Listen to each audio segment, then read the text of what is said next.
Organic spectroscopic problems को easy way में किस प्रकार हम सॉल्व कर सकते हैं, तो इसके बारे में हम इस वीडियो में चर्चा करेंगे। और इस सीरीज़ में हम नेट और गेट में जो प्रीवियस ईयर के जो पेपर्स हैं उनमें जो क्वेश्चंस आए हैं उन क्वेश्चंस के बारे में हम वन बाय वन आने वाली सीरीज़ में डिटेल में चर्चा करेंगे। तो सबसे पहला जो क्वेश्चन हमें दे रखा है, इसमें हमारे पास में सबसे पहले उस ऑर्गेनिक कंपाउंड का मॉलिक्यूलर फॉर्मूला हमें दे रखा है C8H100।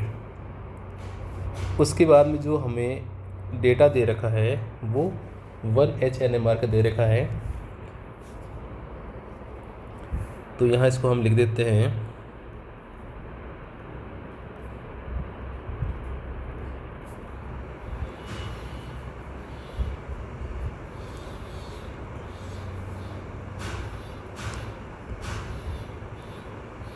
तीन एच के लिए सिंगलेट वैल्यू यहाँ शो हो रही है।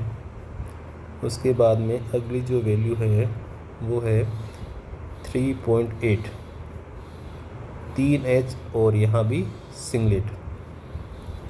फिर 6.8 और 2 हाइड्रोजन डबलेट और कपलिंग कांस्टेंट का मान है 8 हर्ट्ज़। और लास्ट में दे रखी है 7.2, 2H डबलेट और कपलिंग कांस्टेंट का मान 8 हर्ट्ज़। ठीक है, तो ये वैल्यू हमें दे रखी है 1H NMR की। अब हम सबसे पहले जो हमें ऑप्शन दे रखे हैं उनको ड्रॉ करते हैं।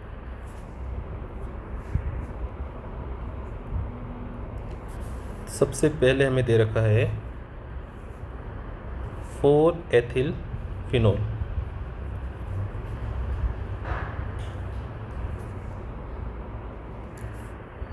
OH CH2 CH3। अगला हमारे पास में है 2-एथिल फिनॉल,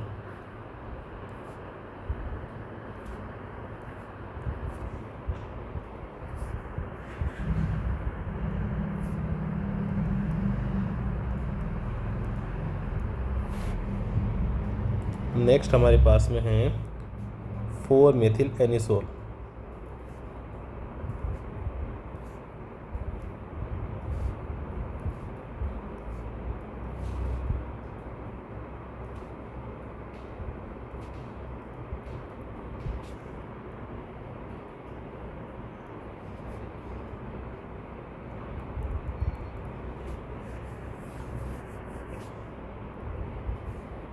और लास्ट ऑप्शन हमें दे रखा है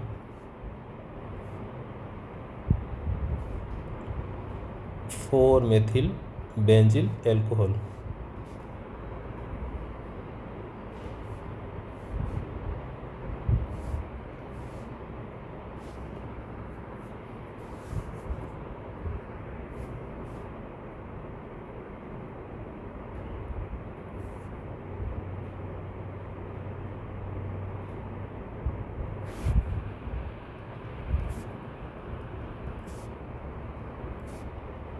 अब इसमें जो हमारे पास में 1H NMR जो डेटा है उसमें हमें 2 सिंगलेट देखने को मिलेगी 3 हाइड्रोजन के लिए। ठीक है, तो सबसे पहले ये चेक करो आप। तो जो A और B ऑप्शन है इसमें हमें 3H के लिए, 3 हाइड्रोजन के लिए सिंगलेट हमें देखने को नहीं मिल रही है A और B ऑप्शन के अंदर। तो ये दोनों ऑप्शन तो पहले ही एलिमिनेट हो गए। ठीक है, उसके बाद में C और D को हम देखते हैं। तो C में हमारे पास में ऑक्सीजन से जुड़ा हुआ मेथिल ग्रुप है, तो यहाँ हमारे पास में 3 हाइड्रोजन है जो कि सिंगलेट वैल्यू शो करेंगे। इसके अलावा यह जो CH3 ग्रुप यहाँ जुड़ा हुआ है, इसकी भी हमें इन 3 हाइड्रोजन की सिंगलेट वैल्यू देखने को मिलेगी। ठीक है, अब डी वाले को भी हम चेक कर लेते हैं। तो यहाँ हमें केवल 3 जो H हैं इनकी सिंगलेट वैल्यू देखने को मिलेगी। उसके अलावा जो दूसरे 3 H हैं, फॉर एग्जांपल इसमें ऑक्सीजन के साथ में ये जो बेथिल ग्रुप जुड़ा हुआ है, ये भी सिंगलेट जो हाइड्रोजन है वो सिंगलेट वैल्यू शो करेंगे, जबकि इसमें केवल हमें एक ही सिंगलेट देखने को मिल रही है। तो डी ऑप्शन भी इसमें से एलिमिनेट हो जाएगा। ठीक है ना। तो इस प्रकार आप वैल्यू जो हमें दे रखी है उसके आधार पे आप ऑप्शन को एलिमिनेट कर सकते हो। ठीक है, अब इसमें जो 6.8 और 7.8 जो वैल्यू होती है वो एरोमेटिक जो H होता है उसके लिए आती है। ठीक है, और इस प्रकार से ये आपस में कपलिंग करते हैं तो डबलेट वैल्यू हमें देखने को मिलती है। ठीक है, और इनके लिए जो कपलिंग कांस्टेंट का मान भी वो होता है, वो भी क्या होता है, समान। फिर इसमें जो 2.5 जो वैल्यू आ रही है वो इस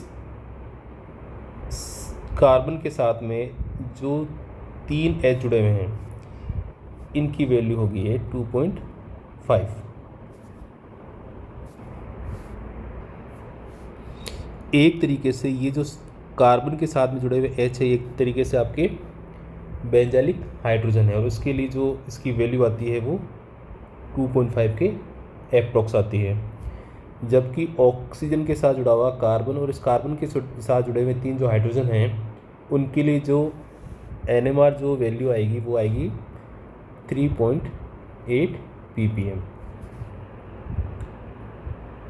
तो स्पेक्ट्रल जो डाटा हमें दे रखा है उसमें कुछ चीज़ें हम यदि हम ध्यान रखते हैं तो ईजिली जो ऑप्शन है वो कुछ तो एलिमिनेट वैसे हो जाते हैं। अगले वीडियो में हम नई ऑर्गेनिक स्पेक्ट्रोस्कोपिक प्रॉब्लम्स के बारे में चर्चा करेंगे।